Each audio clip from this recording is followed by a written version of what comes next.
इस वीडियो को लाइक करें, हमारे चैनल को सब्सक्राइब कर बेल आइकन जरूर प्रेस करें हमारी न्यू वीडियो सबसे। जय श्री राम। ગીરગઢડા તાલુકાની પાવન ભૂમિ પર શ્રી મોજીલા હનુમાનના સાનિધ્યમાં ન ભૂતો ન 109 કુંડી મહાયજ્ઞ થઈ જવા રહ્યો છે, ત્યારે આમાં બેચવું એ તો એક લહાવો છે, પણ જો આપણે એ સમય ન નીકળી શકીએ તો કંઈ નહીં, પણ તેમના દર્શન માત્રથી ધન્ય થઈ જવાય છે। આ પાવનકારી મહાયજ્ઞના દર્શન પણ દુર્લભ છે। ખરેખર ગીરગઢડાની ભૂમિ તો પાવન છે જ, પણ અત્યારે તો ગીરગઢડાના માનવ મહેરામણ પહુ પક્ષી નર નારી ખરેખર ધન્ય છે।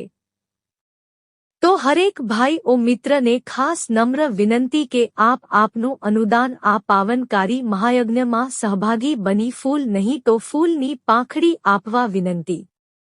पंछी पानी पीने से घटे ना, सरिता निर्दान दिए धन न घटे, सहाय करे रघुवीर।